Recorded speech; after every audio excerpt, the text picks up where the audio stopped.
Welcome everyone to Into the Wild League Week 2. This is Deck Building Champion Week. I cannot speak apparently. This is our Deck Building Challenge Week, and I am joined by my co-caster Jellycat. Jelly, how are you doing this evening?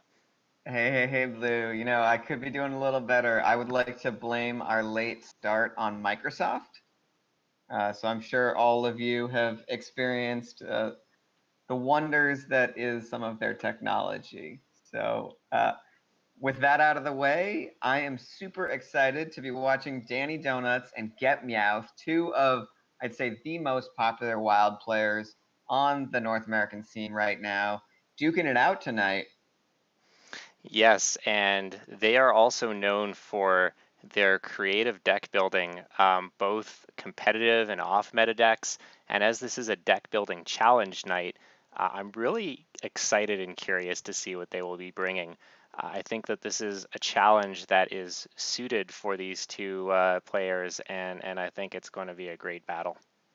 Yeah, absolutely. I'd say a lot of our listeners, or a lot of our viewers today, have probably played a Danny Donuts or a Get Meowth deck, whether or not they know it.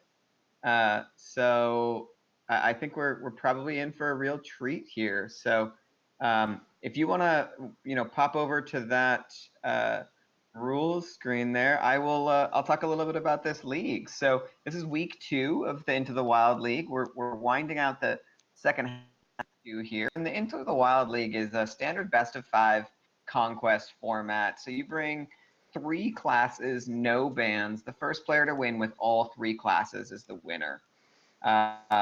What's interesting about the Into the Wild format is that because it's a league system, we can actually force you to play over multiple weeks. So in week 1, you bring any 3 classes that you'd like. In week 2, you bring 3 of the 6 classes that are left. And in week 3, you're stuck with whatever 3 classes you have left. So this forces the players to bring all 9 classes over the course of 3 weeks. It forces some innovative deck building, and it makes sure that people are sometimes, not just playing exactly the 3 most popular decks in the meta. In addition to that, we've got some deck challenges. So every other week here, we throw some challenges at the players, and this week just happens to be one of those deck challenges. So today, the 3 challenges are challenge number 1 is a popper deck. So that's basic and common cards only, no rare, epic, or legendary cards. Challenge number 2 is going to be goblins versus gnomes and boomsday cards only. No other sets are allowed. And challenge number 3 is a deck that has to include the quest. So we've seen deck choices that reflect these challenges this week. Really excited to see what Danny and Get Meowth bring tonight.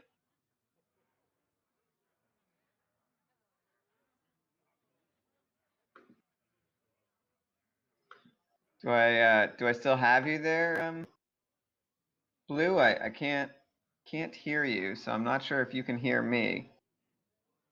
Apologies, this seems to be a night of technical difficulties. Not to worry at all. Um, Great. So it looks like we are getting into game here. So we've got Danny Donuts on the bottom, Get Meowth on the top. It looks like Danny has queued up a Quest Priest. Get Meowth has queued up a Shaman.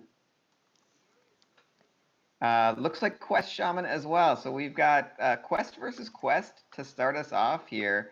Um, Shaman Quest is an interesting choice. I think a lot of people had hoped that someone would bring that, and we are seeing it here today from Get Meowth. So it's going to be interesting to see how this goes if he's able to pull that off against it's really aggressive versus control here. So So I am it'll be interesting. super hyped to see Quest Shaman. I've been trying to get a Quest Shaman deck to work on ladder for what feels like months. If anyone can get it to be viable, it is Meowth. So this is certainly going to be a matchup that I'm going to be taking notes on. Yeah, I don't think you're the only one. So Danny holding that Shadow Visions here probably means he has a few different choices in deck, and he's not sure what he's going to need yet. Probably means that a lot of his spells are higher cost, so he's not going to be able to cast whatever he pulls anyway. So might as well save it to see a little bit more from GetMeowth here.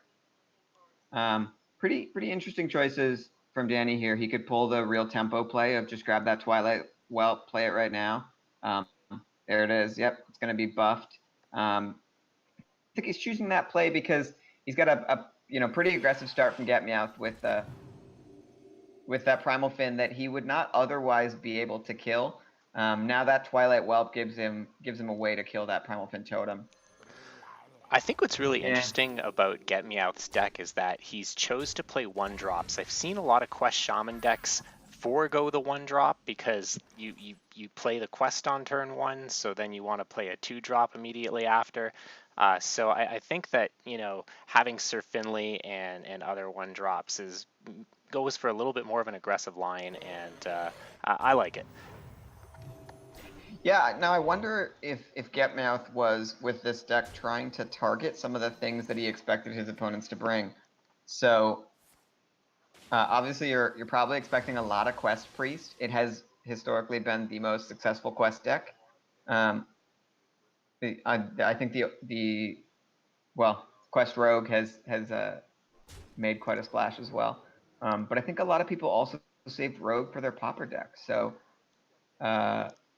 these deck building challenges are really shaking up our weeks here. You see GetMeowth making some trades to keep that Primal Fin totem alive. I think he really is doing a good job of keeping on the pressure here. Unfortunately, this Thalnos into Spirit Lash is going to be pretty punishing. But he does, once again, still keep that Primal Fin up. He still keeps that little, not only the totem, but the little 4/1 Primal Fin.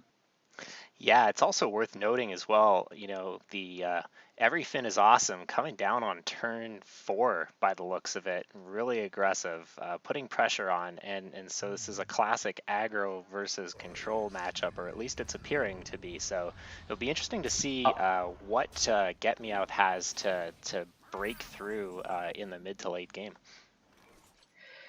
So I think the interesting thing to note is that despite that everything is awesome coming out real early, Danny still managed to stay at 30 until last turn. So it didn't end up putting a huge dent in Danny's life total. And that Draconid does a decent job of contesting this board, being able to trade into Loatheb and not dying. So we'll see here if GetMeowth decides, yeah, there it is.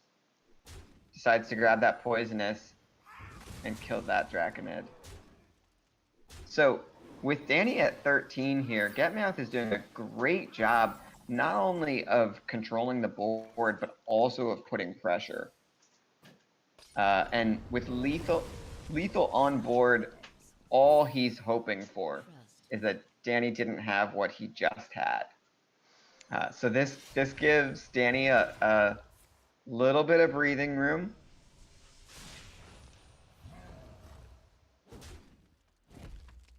Interesting choice, killing the Mistress, keep his minions alive. Yeah, looking like the Quest Priest is beginning to stabilize. GetMeowth running out of gas. But still, we saw on the Draconid Operative Discover that GetMeowth is running a Shutter Walk, so potentially, going to try to get the reward for the quest and then possibly using that to reload. That's potentially 2 handfuls of Murlocs, which would certainly give this deck some late game pressure that potentially could break through. I really like that. That's super clever. Getting Megafin, I believe, is the Murloc's name. Getting a full hand of Murlocs and then playing Shutterwalk, getting another full hand of Murlocs. That's a pretty scary line of play. Yeah, it is Megafin. In fact, if you hover over Danny's quest there, you should be able to see the Megafin. If he there it is. There you go. There's your little Megafin. A gold Megafin, no less. Well, it's a gold quest, so it will make a gold megafin, which will fill your hand with gold murlocs. That is Um, real value right there. that said, with Danny at 3 here, and the quest not yet completed, we might be able to see. It looks like he's going to be able to stabilize. Oh my, right on the razor's edge here. Just barely there. And that Megasaur with no Murlocs to buff is just going to be targeted with that Fungalmancer. And Meowth doing everything he can to try to put the game away before Danny's able to complete that quest and Super Reno. Those But three right now, psychic screams looks like are. he's going to complete, and he gets a 1-drop to do it. He doesn't decide to Amara this turn, though, instead taking care of both of Meowth's minions. Next turn, though, Danny is going to be able to Crystalline Oracle to complete that quest. He's going to be able to Amara, not only add an 8/8 taunt to the board, but heal himself to 40. And I'm going to go ahead and early call that with that stabilization, this is Danny's game. But Meowth getting that full hand of Murlocs, I mean, yes, looking bad with those three psychic screams. I mean, I would say that you are probably correct, but I think we still have a bit of a game in between the full hand of Murlocs and the Hunter Hero power. Maybe he could bust through GetMeowth. I'm not Yeah, gonna lie. I have a soft spot for this Quest Shaman deck, so don't want to count it out just yet. I do think that Hunter power could be important if Danny hadn't just completed that quest. So great call from Danny. Psychic Screaming before playing the Amara, so that Megafin isn't able to just immediately trade with that Amara and let some Murloc swing for lethal. We haven't talked about exactly what GetMeowth got. He got a couple of Sir Finleys. He got a Burlock, a Rockpool Hunter, Cold Light Oracle, and then he got that 2/2 for 2 Ghostlight Angler, the one that has Echo. So couple Cold Light Oracles, couple Rockpool Hunters. So definitely he's going to be able to refill his hand. He's going to be able to buff his other Murlocs. And I think at this point he's just trying to wait for Danny to play that Amara so that Going he up can to start chipping away at 41 health.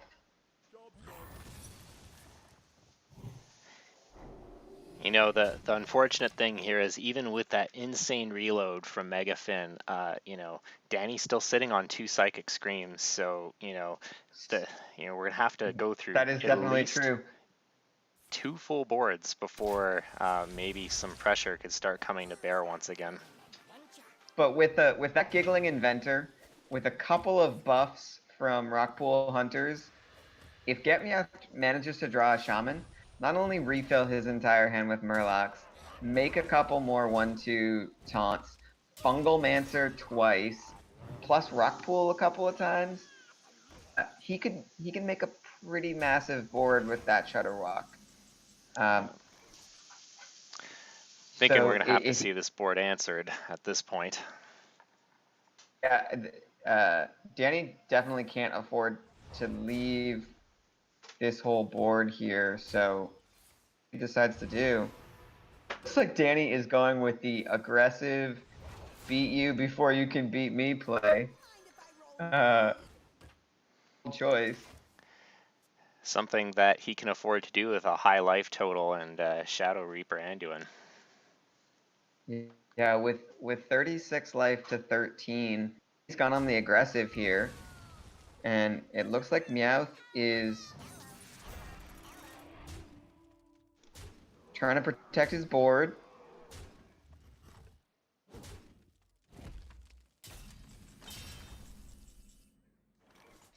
Both players now, without any Amara shenanigans,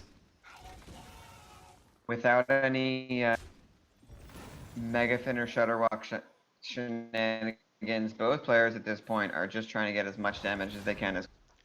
Yeah, and And that Dustbreaker from Danny is going to be huge, keeping both Psychic Screens still in hand. yep. Looks like we're going to see a dead ringer and another ping, putting Meowth at 9. That's Duskbreaker and lethal next turn. yeah, that Duskbreaker and But if Dragonid Meowth, Operative are the two killer dragon duo that sees burning an Archbishop Benedictus. Too bad we didn't get to see that played. and this super relevant Burlock here actually prevents lethal for GetMeowth. And again, loading up that Shutterwalk that we now see in hand. But Like looking like Danny is going to be able to get there, though. He has just enough 1-drops. I'm wrong. I can't count. no, that's right at 1 HP, but I don't think that there's anything that Meowth could really do to prevent the inevitable next turn. I mean, I can't count. I'm not even going Unless to predict how this is going to go. unless he can burst him out. That. Did we just see that? We just saw that happen. We did. Complete Incredible. reversal. Incredible. Okay, so we miscalled that game. That was great play from both players there. Really back and forth. It just tells you don't count anybody out. Right? Yeah, that charge potential from old Murkai and just being able to burst those Murlocs just allowed GetMeowth to basically deal 30 plus damage in one go. That was a real swingy game. Probably surprised Danny as well because he opted for the more conservative lines, had the ability to clear the board wholesale, but probably that huge burst caught him off guard as well. Really surprising end to game one. Yeah, I don't know what else to say about that except we got to stay on our toes, else we're going to keep making fools out of ourselves as we try to intelligibly cast these games. Yeah, absolutely. So I'll be curious to know how Danny feels about the decision not to Psychic Scream on a couple of those turns. And let's see if they're ready to queue up for game 2 here. Yeah, just letting them know right now that they can go ahead and get into game. So that should be starting momentarily. So what do you think? Do you think that Danny's going to try to get in a win with his Quest Priest, or do you think he's going to opt to bring something else? It's an interesting question. I think that Danny will probably bring something else, and it turns out that I'm right.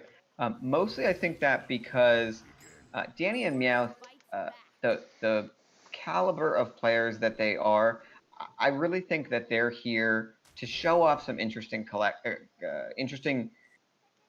creations, to have a good time, to duke it out. So I think that Danny makes this choice, whether or not it's the necessarily correct choice to make, purely because it allows us to see some more decks from him. And I do appreciate that. So it looks like Danny's brought his Goblin versus Gnomes and Boomsday restricted deck craft, as we see a Hobgoblin, which is an epic from, I believe, Goblins versus Gnomes, and You got it, yeah? GetMeowth, I want to say, brought his Pauper deck.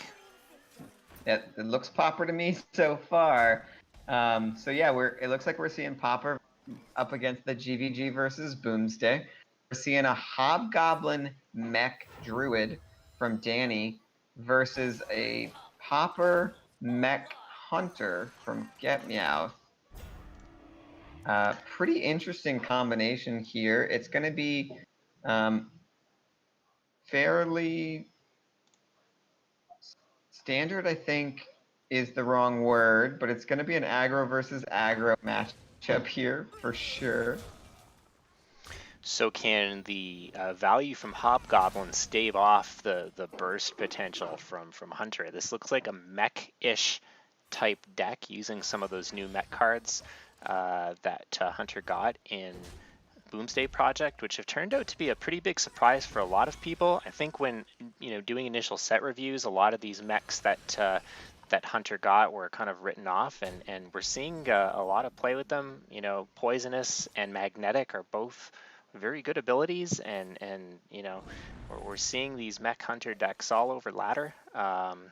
Maybe not as common Yeah, as Melon Druid, but certainly a presence that is worthy of remarking on. with Blizzard really doing away with the charge mechanic and no longer printing charge minions, I think the pseudo charge of the magnetic ability has really taken people by surprise.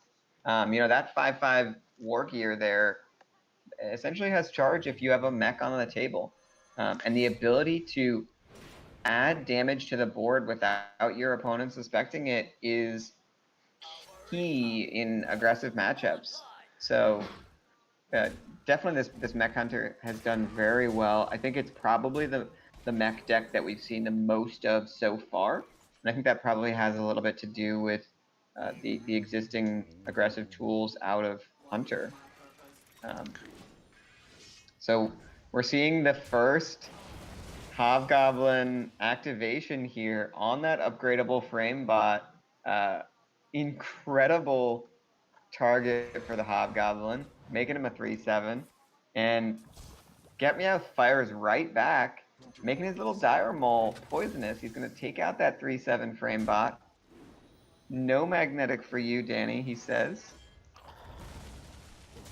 And that 7/8 Mech Warper looks like it's going to be a little bit of a problem for Danny, especially because GetMeowth was able to clear out that Hobgoblin. Yeah, that Um, mech warper's not going anywhere. I don't know about you, Blue, but this looks like a pretty punishing game from GetMeowth so far. Definitely.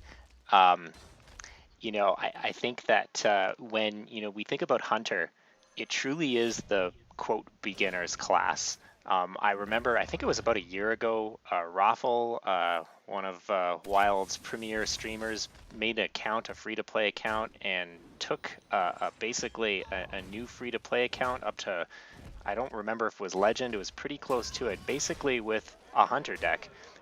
And there we go. There's uh, there's the win from GetMeowth, and this is a hunter deck that you could certainly play as a free-to-play player.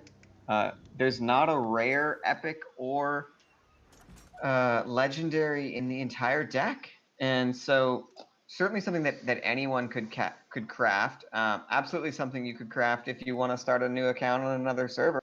And I think Raffle's not the only person to have done that.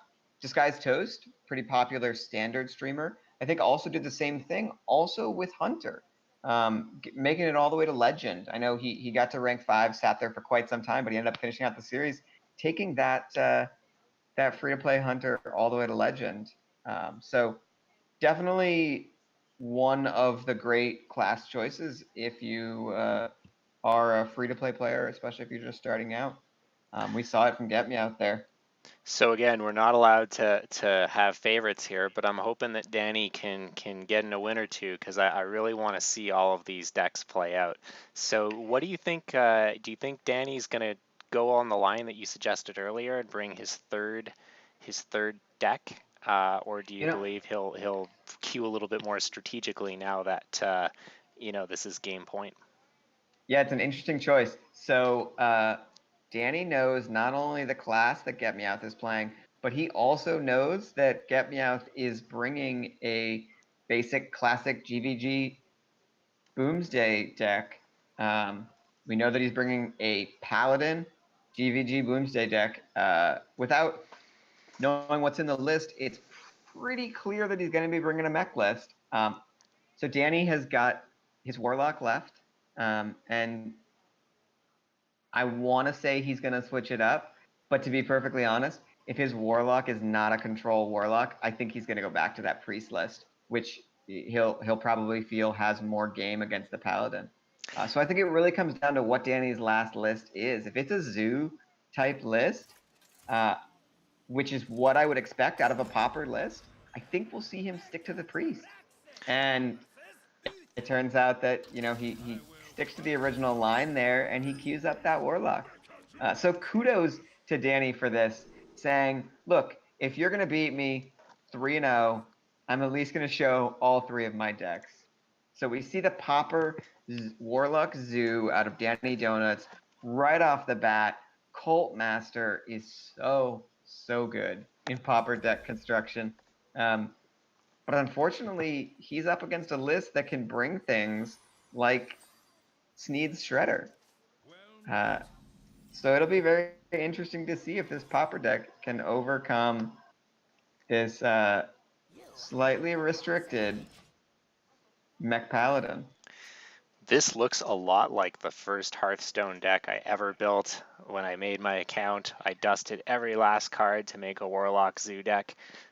While you know, some of these cards are new additions, such as uh, the um, the the The Imp, Kobold Librarian there. yeah, and the Kobold Librarian. We're seeing some old mainstays such as Haunted Creeper, Imp Gang Boss, Void Collar. So That Void Walker, obviously. Void Walker, excuse me. Collar being the one that summons a demon from your hand. Not allowed in this deck challenge, I might add. So looking at GetMeowth's deck, looking like a mech paladin deck. Goblins versus Gnomes had a lot of very strong paladin cards. Cards such as Shielded Minibot, um, Call to Arms, not Call to Arms, although almost as powerful. Um, now, Level Up. not Level Up either. Level Up was from Grand Tournament. Level Up is from I Kobolds don't. or Witchwood. No, Oh, is that the new one? yeah, Quartermaster yeah, is from GVG, right? yeah. I'm thinking of the three Silverhand recruits Oh, and then you're the thinking Lights of Justice. Muster Muster for for Battle. battle, yes, The original call to arms, if yes, you the will. original Call to Arms. Well, have a little bit of Okay, battle scars from that card. so I just want to throw out that Knife Juggler not being kind to Get Me Out here, just hitting that Imp Game boss over and over again, making it really hard for Get Me Out to uh, find any good trades here. Um, Really, just interesting board at this point. We've got two uh, obviously nerfed decks on Danny's side, just playing the basics and commons. On Get Meowth's side, only able to pull from two sets. Uh, Leads to some interesting choices in these decks. This, what I love about this is this is something that you might see as a new player or as a free-to-play player playing early ladder ranks. These are the kinds of suboptimal decks you're gonna see. And it really brings me back to when I first started playing the game. In this case, I'd call them optimal suboptimal decks, but I get your drift. Yeah, absolutely. I mean, these two players are phenomenal deck builders. There's no question about that. But there's no way that these are the choices they would have made uh, if they were building these decks without restrictions. Oh, we see the Doctor Boom from Get Meowth. Doctor Seven, as you will, The a original most staple, complained card from Goblins versus a, Gnomes. a staple of the GVG era. So I just resubbed to Raffle this month, and it reminded me that I've been playing Hearthstone for 9 months. So I missed out on the original GVG era, but I have heard a lot of the history. Did you play during the Doctor Seven days? I did. And, I remember when Standard was introduced as a format, I was so happy thinking to myself, I never want to see another Sludge Belcher, Piloted Shredder, or Dr. Boom again. But, that quickly changed. The power creep was real, and those cards that were originally the most hated, even in Wild today, you don't see them so much anymore. Piloted Shredder sees a little bit of play sometimes, and even Shaman. Dr. Boom sees some fringe use in some sub-optimized odd rogue decks. But, a lot of the cards that were deemed overpowered with some notable exceptions, don't see much play anymore. And you know, kind of just goes to show the design philosophy. There's a big Oh, consecration. huge consecration from GetMeowth here. Uh, Not quite able to take out that Darkshire Councilman, but the shielded minibot should have no problem doing that next turn. So this is an interesting situation, you know, a real slugfest between these decks. Danny's going to be able to keep going wide with life tap, but you know, even though Get Me Out's only holding on to 2 cards, they're both powerhouses and will demand They are very immediate, large. yeah. And here's the Two gold very Doctor large Boom, cards he's holding onto here. the non-hero version of Doctor Boom, the original most hated card in Hearthstone. Can we talk about the fact that the non-hero Dr. Boom and the hero Dr. Boom don't have any special interaction? Yes, that is And unfortunate. Danny able to pull this game out despite the high-end cards from Get Meowth, just able to build too large a board that Get Meowth is not able to take care of. So we are going to keep this going. It's not going to end in 3 games. So Danny has the advantage now of knowing exactly what Get Meowth is going to queue. He's going to queue that GVG Boomsday Mech Paladin. Doesn't have a choice. That said, he's got to win with both of the decks that he's got left. So he's got to win with that combo priest. Sorry, that quest priest. And he's got to win with that Hobgoblin Druid. Do you think he can do it, Blue? I think if anyone can, it's Danny Donuts. And I will tell you that I believe, you know, we're going to see that Quest Priest deck. Now that Danny's showcased all 3 of his decks, I think he's probably going to bring the one he feels most comfortable with. You know, that Quest Priest deck has that dragon package. We started talking a little bit about that. Draconid Operative and Duskbreaker are 2 of the best dragons in the game. You know, even though the Paladin deck has a pretty big top end, Paladin always has an innate ability to go wide. So that's my prediction. And I think that if I were to make an even bolder prediction, we'll see a game 7, Paladin versus Druid. Yeah, I think you're right here. I think Danny probably going to be a little bit probable. He's going to go out swinging. So I think we will see him queue up this Quest Priest. I'm really hoping, I'll be honest, Blue, I'm hoping we get some Archbishop Benedictus into some Sneed's old shredder, and we see some crazy things happen in this game. All right, well, looks like we're getting into game right now. Great. So let's see if your prediction is correct. Yep, it looks like Danny has queued up that Quest Priest. So it's going to be Quest Priest versus slightly hamstrung Mech Paladin here.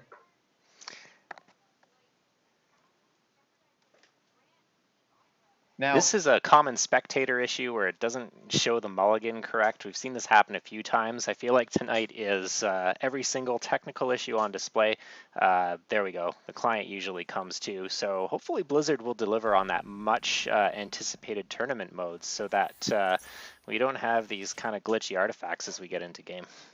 yeah, absolutely. I'll be super excited to see that, especially if there's been some talked about cross-regional play in that tournament mode. We don't know if it's going to happen or not, but it'd be super cool to be able to include EU and NA and Asia players in the same tournament. Definitely. There are some great wild players in the other regions that unfortunately are not able to participate as this is an NA tournament. And, you know, they bring very interesting takes on existing archetypes and even invent archetypes as their own. You know, so hopefully in future seasons we'll be able to see a broadened player base and representation from across the globe.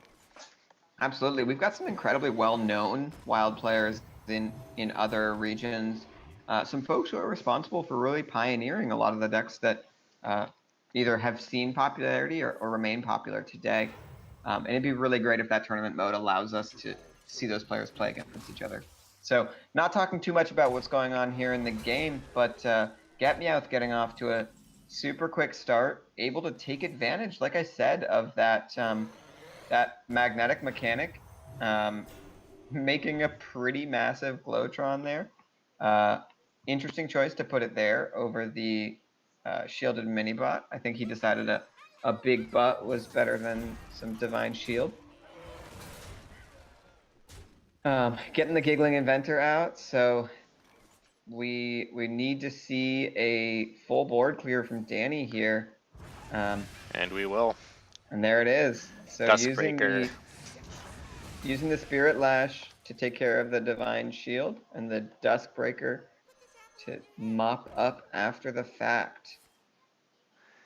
And there's that muster for battle you were talking about, Yeah, Blue. muster for battle, aka call to arms, aka level up.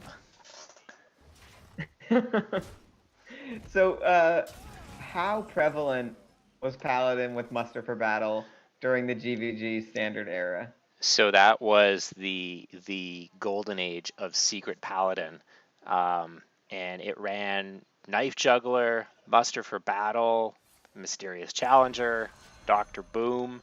It was one of the most oppressive, degenerate decks. Although I think there were worse in the history of Hearthstone. Undertaker Okay. Hunter probably was worse. Jade Druid in its I've heard pre-nerf about that. state was worse as So, well. But a lot of people hated on some Secret Paladin back in the day. so we saw Danny make the interesting play of Psychic Screaming. I think he did it to get those 3/1/1 chuds into GetMeowth's deck, leaving him to really try to swing board position here.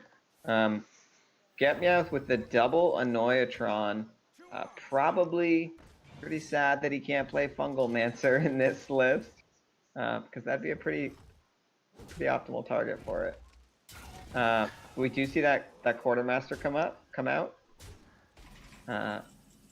GetMeowth on his own right, making a with the pretty good board. clutch Netherspite Historian, being able to play that and then being able to activate the Duskbreaker is going to be a huge top deck in play this turn.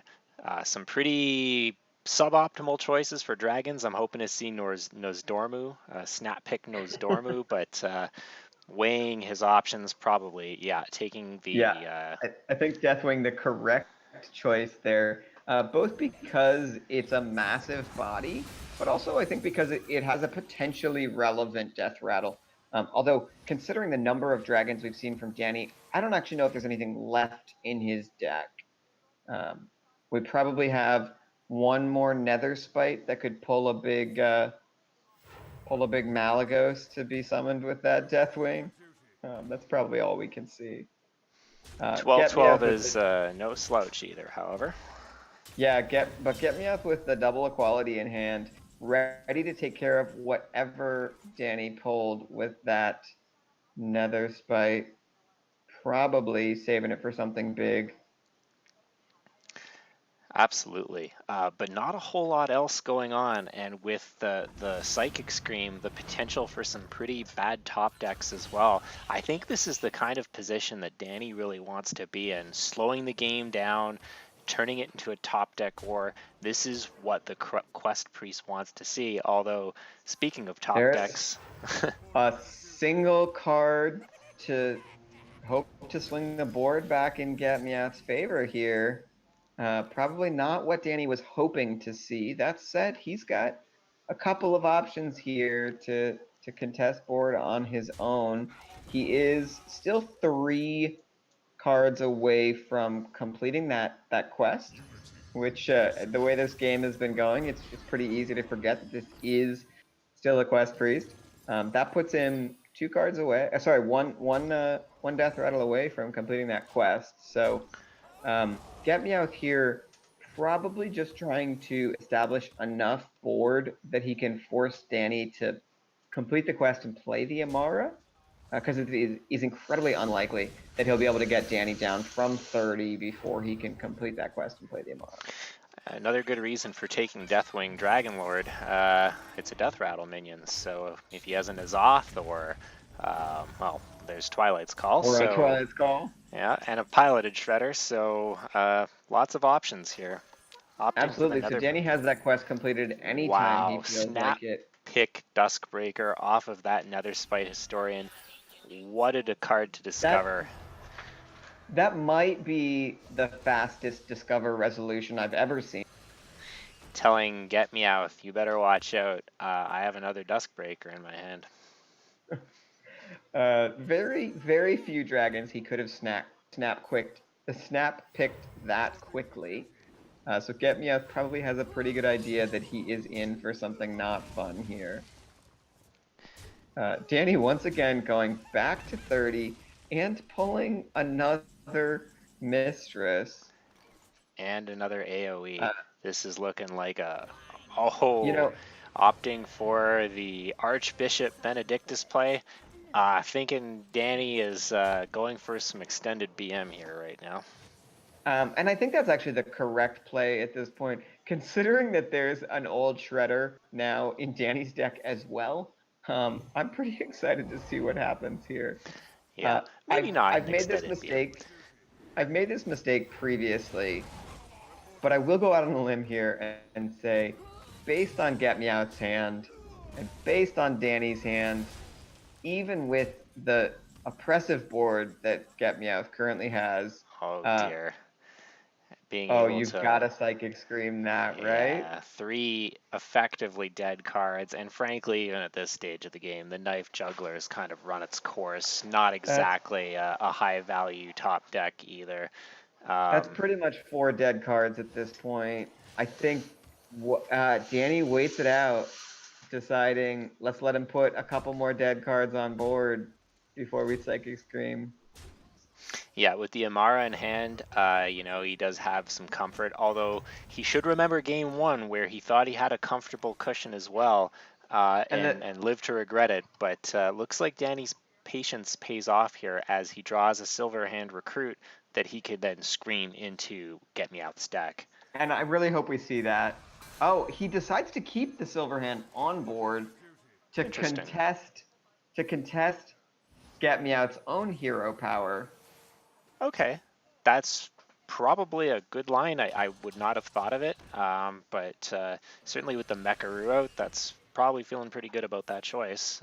Being able Yeah, to, it means that he can trade into the Mecharoo and Duskbreaker the resulting minion away. So certainly not a bad choice here. Um, once again, Danny, as I said, just like that. Once again, Danny not in any position of pressure. The worst possible 2-drop, I think. and And there's the Getmeow concede. decides to call the game there. Are there worse 2-drops? There's some 0 power 2-drops, right? I'm not up on my history of 2-drops, but as you predicted, Blue, Danny queues up that Quest Priest. He pulls this out, and once again we go to a game 7. Blue, is it just you and me that push these to game 7s every time? I think so. It's our force of will that makes it happen. Well, let that be a message to all the players out there. If you like to go to a game 7, schedule at a time when Blue and I can cast. We'll be happy to make it happen for you. So, with no further ado, let's get them to queue up again here. We're gonna see Get Meowth's GVG and Boomsday Mech Paladin versus Danny Donut's GVG and Boomsday Hobgoblin Druid for the match. I'm pretty excited to see what happens here. Yeah, this is going to be tough. I feel that Danny brought some really good decks. Maybe he had a bad game with the Hobgoblin Druid. It looks like that deck has a little bit struggled a little bit more than the others. Even though Danny lost the first game with that deck, the Priest deck, it was a real close one. Here we go right into Game 7.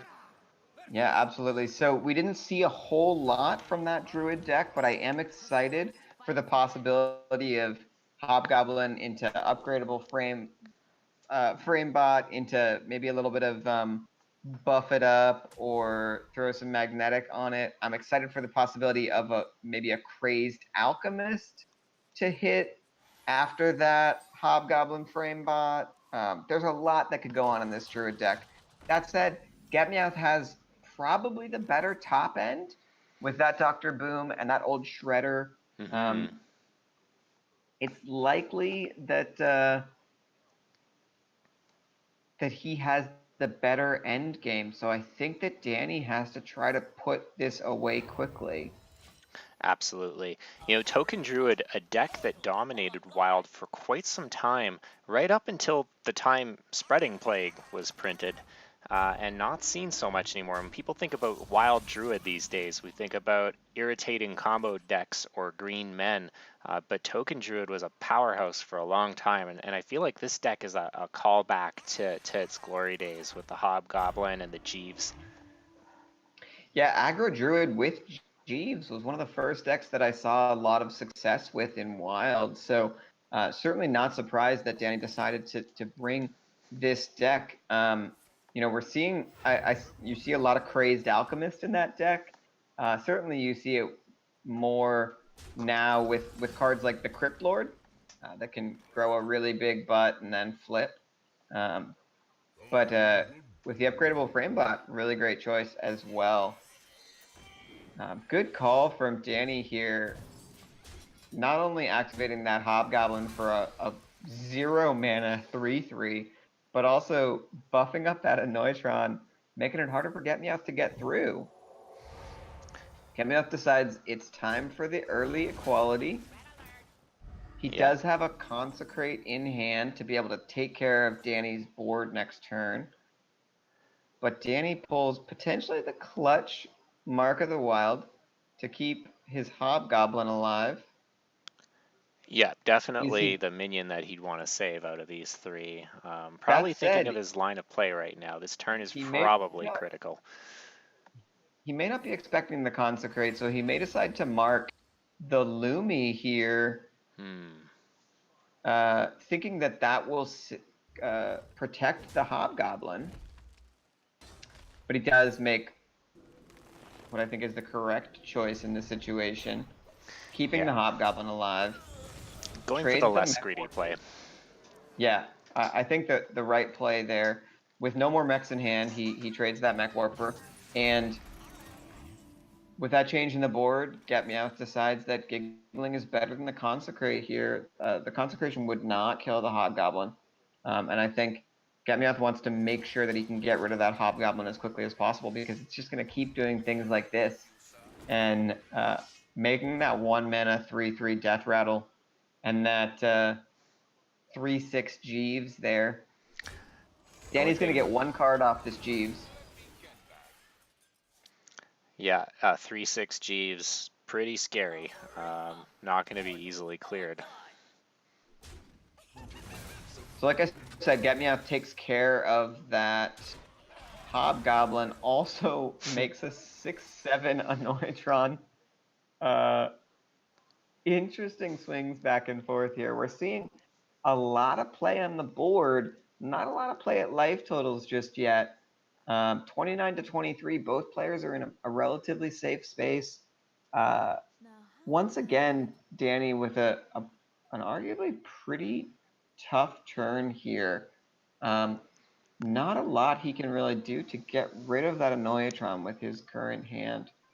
I think he needs to get He the could Soul of the take care of Forest it. down to try and contest the board as best he can. This is a real swingy match, and he doesn't have a lot of good lines of play. There's Yep, that so he Soul of the does Forest. do that. He decides not to trade the Mecharoo in. Now the Mech at this point would make a 1/1 and a 2/2. Hmm. Um, but trading it in doesn't kill the Annoytron. The Crazed Alchemist is still not able to kill the Annoytron. GetMeowth doubling down on that bell wielding, horn blowing Not taunt only is he mech there. annoying, he is deadly. The deadly Annoytron. Uh, Wondering here if he's going to annoy Danny right out of this game. Abusive Sergeant, Savage Roar, potentially able to take care of that Annoytron. But Danny will still find himself facing a board of little chuds.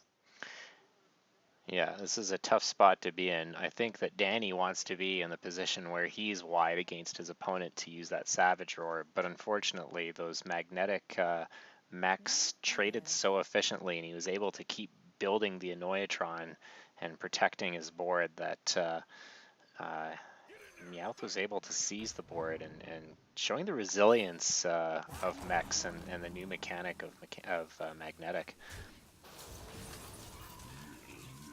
So Danny there decides to drop another Soul of the Forest and just go wide.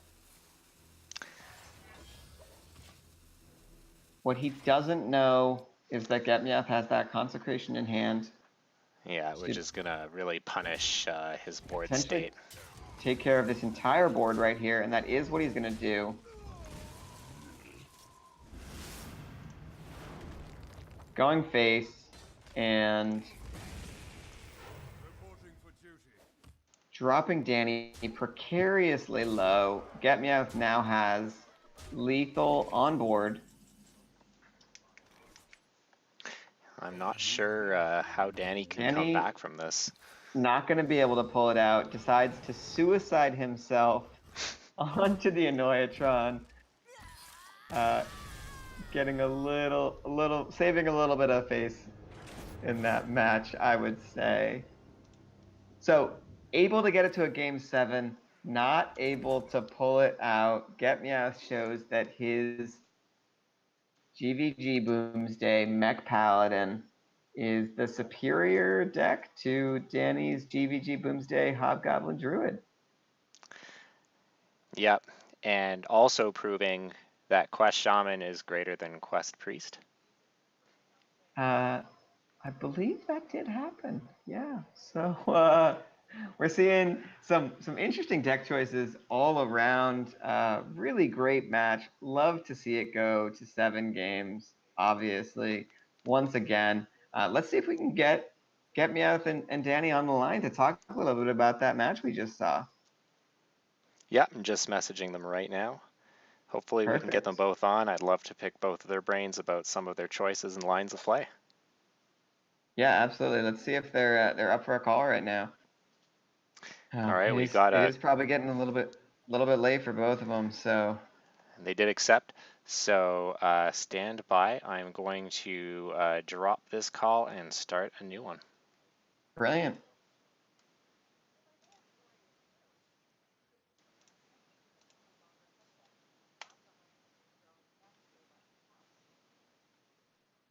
All right.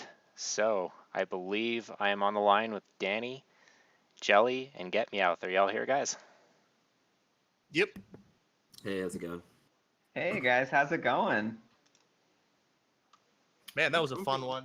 Yeah. Hey, congratulations to both of you. Congratulations to GetMeowth for the win, and congratulations to Danny for making sure that wasn't a 3-0 route, bringing it all the way to 7 games there.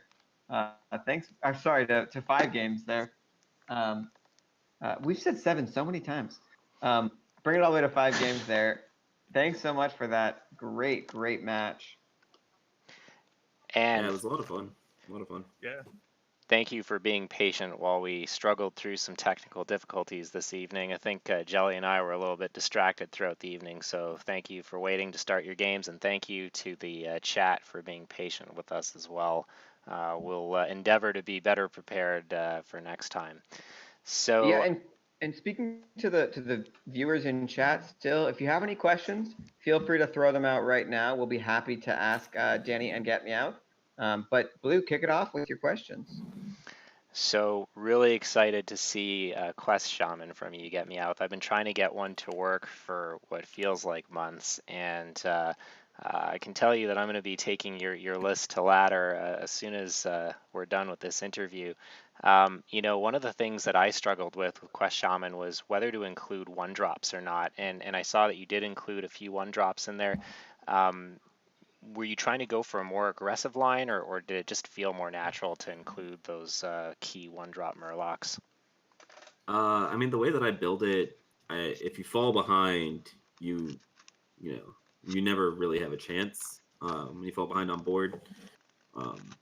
And so, like, the one drops are natural. Like, Shaman doesn't have the best one drops when it comes to some Murlocs like Paladin, for example, but I mean, just like Finley, because like totems do nothing in the matchup, and the ability to get like a heal or a life tap or something like that is really key. Plus, being able to stick like a turn 2 rock pool hunter is pretty nuts as well. So Yeah, really, we were both caught off guard by that massive swing turn you had. We were calling the game for Danny, and we were both caught completely flat-footed when you had that big swing turn. So that was really awesome to see. Yeah, the Yeah, second Merc guy got me. yeah, I was like, Yeah, the only way I win this is if I like cold light into War Leader, Murkai, because you're just gonna kill me with hero powers anyways.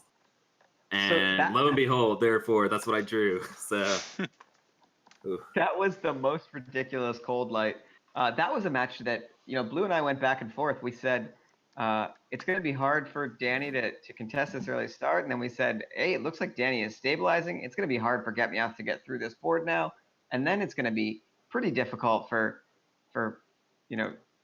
Danny to lose, and then suddenly GetMeowth is winning. We went back and forth over and over in that match. Did it feel that way to you as well? I mean, it got to the point where like around turn 5, turn 6, and Danny's about to complete his quest.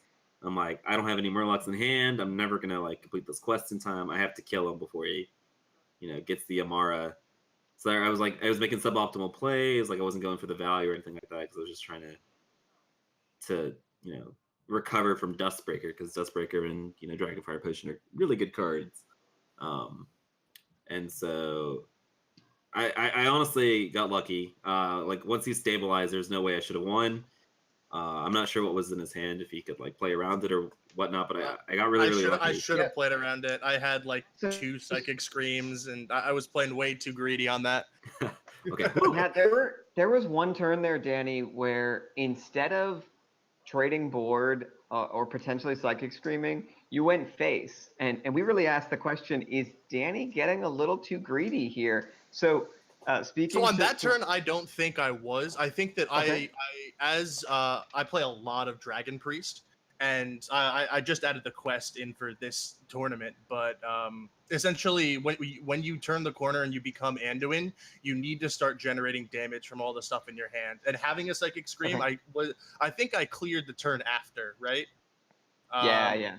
Yeah, so at that point, I knew that the chip damage wouldn't have been enough at that point. But the other turn, I probably should have held off on that burst because I put him down to 1. I miscounted on that one. I thought I had another hero power. So yeah, so that, it kind of screwed me up. I misplayed a little bit there. Yeah, it was tough. So honestly, when you were playing out that turn, we called it. We said, well, Danny here pulling out the win. And then suddenly you're passing turn with Get Me Out 1.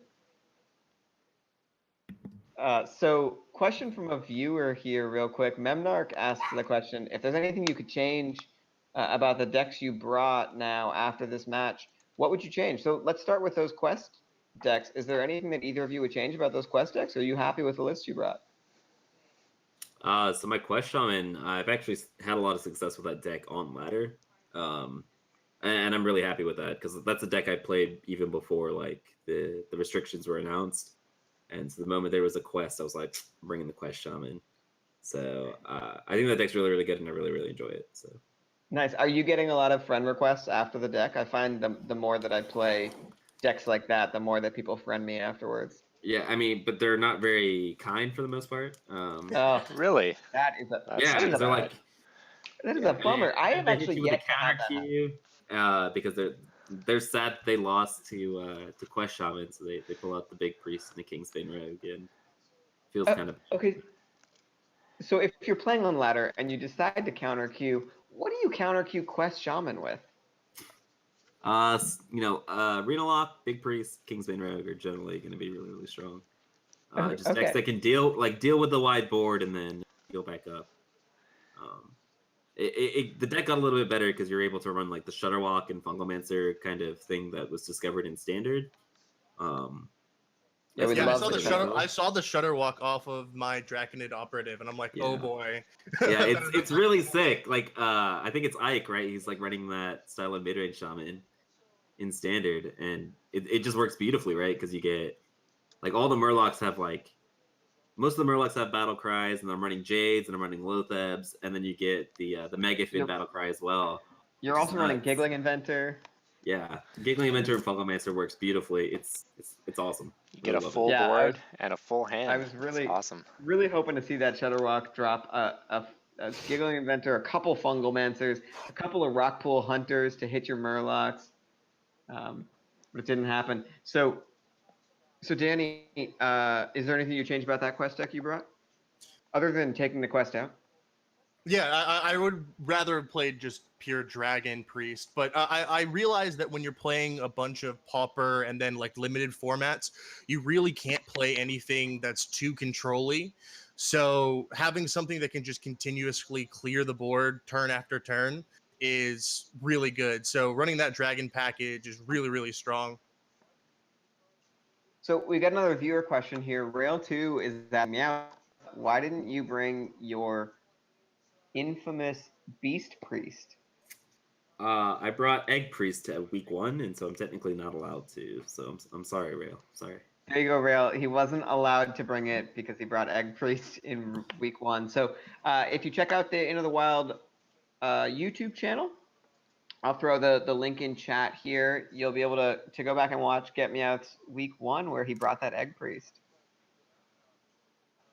So Blue, any other questions from you? Yeah, so Danny, I really liked your token druid deck, your hobgoblin druid deck, because it was really a callback to some of the more prevalent archetypes prior to Frozen Throne in the wild format. It did look like it struggled a little bit. I was wondering if that was maybe just my perception, or did you feel that of the 3 choices that one was maybe the weakest link out of your lineup? I think that that probably was the weakest one, but it underperformed significantly because I didn't hit a 1-drop, and I think I was running like 8 or 9 1-drops. I didn't get a 1-drop on turn 1 any of the times that I played, so yeah, that kind of hurt me a little bit. But the Hobgoblin sticking power with some of these mechs with upgradable Framebot, Yeah, Annoyatron, the 1/5 is nuts. Like the 1/5, oh goodness. And then it works with upgradable Jeeves Framebot too. into that Hobgoblin is ridiculous. Yeah.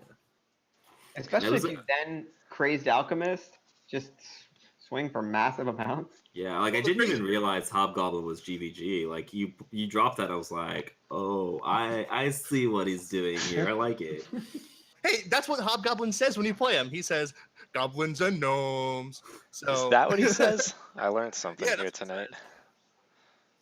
I never could figure that out. Yeah, I thought that was a really nice tip of your hat to some of the older wild decks that were, quite prevalent in the format that kind of just seemed to have dropped off. We were trying to, I don't think we were so eloquent when we were discussing it, but we were talking a little bit about the power creep of the newer cards and how it's had such a dramatic effect on the metagame. And I think that Druid is probably a class that's been so impacted by that. I mean, you never see, well, you almost never see aggressive druid decks anymore, and that's kind of a bit of a shame.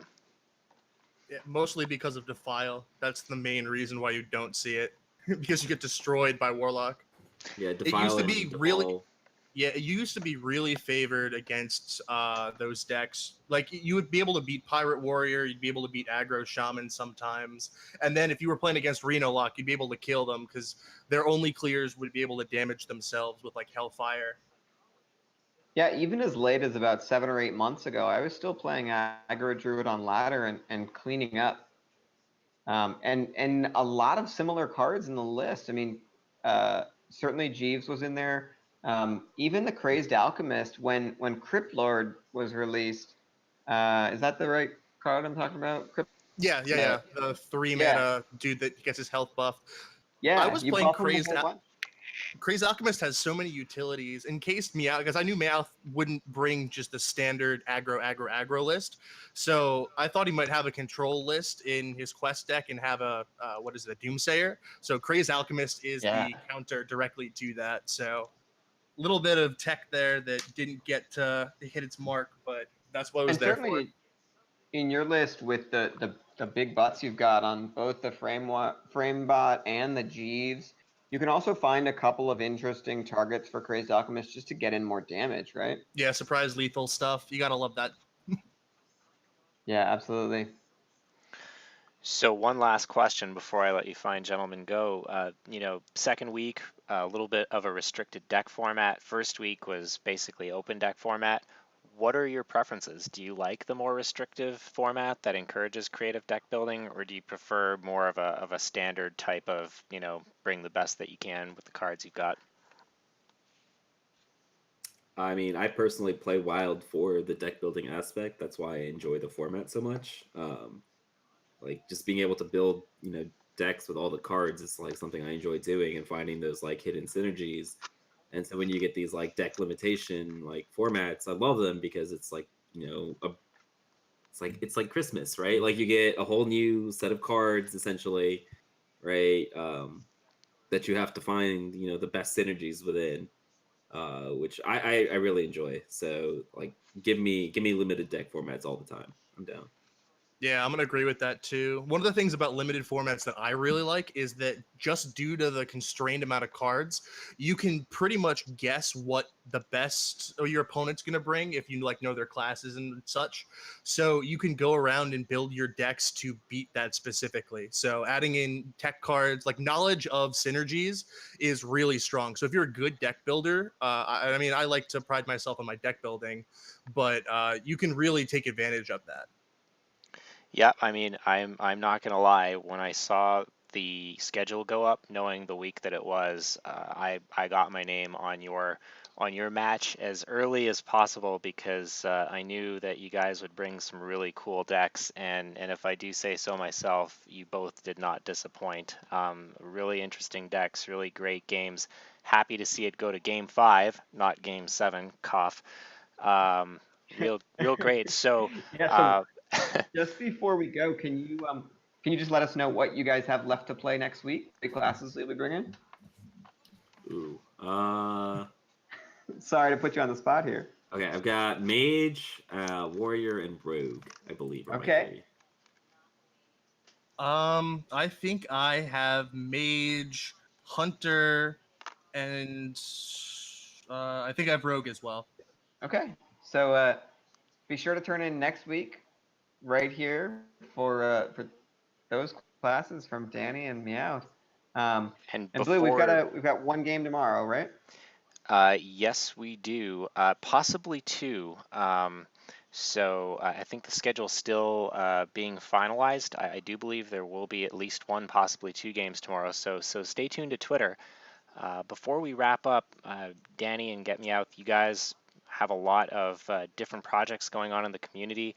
Anything you want to promote or any shout outs before we wrap up the stream?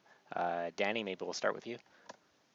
Sure. So we have the One Trick tournament coming up on the 8th, the Boomsday Brawl, where we got a bunch of popular wild players. We're all going to come and play some sort of showcase matches. It's going to be a lot of fun. I'm really excited to see that.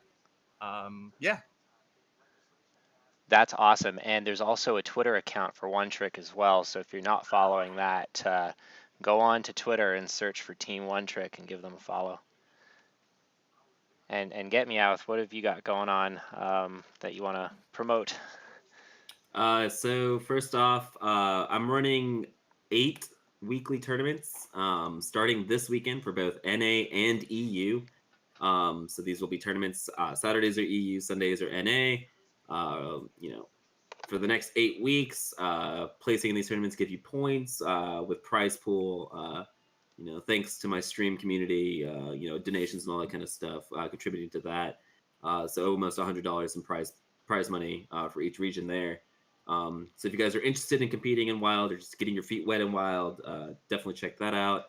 And I'm doing awesome content all the time with F2K and Vicious Syndicate. They've got an article coming out soon, the next meta report. So you guys definitely feel free to check out all of that stuff.